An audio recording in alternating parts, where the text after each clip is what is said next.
Welcome to the Hawkins STEM Chronicles. In this episode, we examine the stem of how nations fail. Not from ideology, nor from politics, but from the perspective of science, technology, engineering, and mathematics. To do that, we use one of the most powerful tools in STEM, systems analysis. A nation is not a single thing. A nation is a system of systems, law, science, industry, education, finance, media, diplomacy, and culture. These are all systems, all interacting to form a functioning whole. When those systems reinforce one another, a nation is stable. When they break alignment, collapse follows. So, let's look at one of the most extreme examples in history: Nazi Germany. Why was Nazi Germany doomed? Nazi Germany was an epic, legendary failure. It had to fail.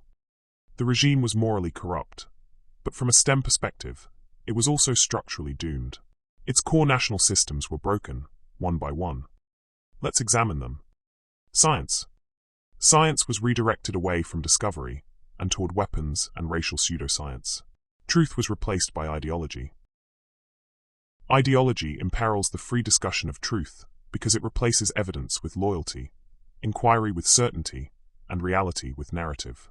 When that happens, systems stop learning. And systems that stop learning eventually destroy themselves. The economy. The economy became militarized and plunder-dependent, built on conquest instead of productivity. Law. Law was no longer a neutral system. It became subordinate to Nazi ideology. Rights disappeared. Power ruled. And a legal system that was designed to protect the citizenry from injustice now catered to the whim of those that were intent forcing every possible cruelty on whoever the Third Reich did not like. Media. Media was converted into total propaganda. The system that informs a society was turned into a weapon of control. Industry. Industry became dependent on forced labor and war production. Efficient, but unsustainable. Education.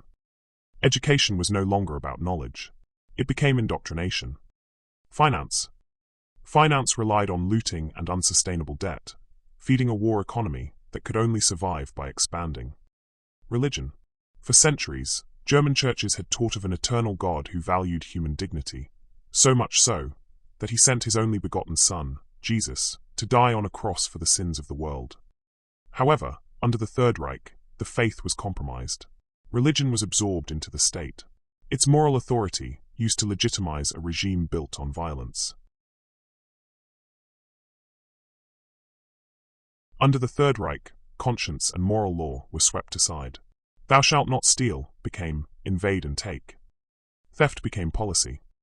Under Nazism, property was confiscated. Businesses were seized. Homes were taken. Assets were looted across Europe. Thou shalt not covet, under the Third Reich, if it belonged to someone else, and you wanted it. You took it. And thou shalt not kill became kill as many and as efficiently as possible. When a state controls religion, or when a religion controls a state, recorded history shows all manner of evil and cruelty can happen. But the necessity for a national system in which religion and government remained separated was not news. Many, over the centuries, knew this, particularly the American founding fathers. Despite their failings regarding ending the system of slavery and the system of the transatlantic trade, these were nevertheless classically educated men, products of the period we now know as the Age of the Enlightenment. In addition, these men believed that Almighty God created man with a free mind and that attempts to influence it through coercion or punishment led to hypocrisy and moral decay. Thomas Jefferson, raised in the Church of England, argued that religion should be a matter of personal conscience, free from government interference, stating that no man shall be compelled to frequent or support any religious worship. George Washington, an Episcopalian, strongly supported the principle of separation of church and state, advocating for religious tolerance and the protection of individual conscience. Benjamin Franklin, whose roots were Puritan, understood that the separation of church and state protects both sides.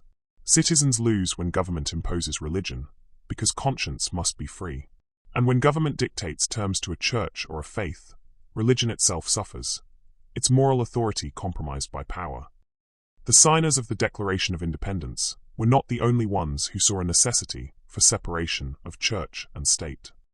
William Penn, John Locke, and others, working independently but shaped by the same violent European history, came to a shared conclusion. People can govern themselves, and both faith and democracy survive best when church and state remain institutionally separate.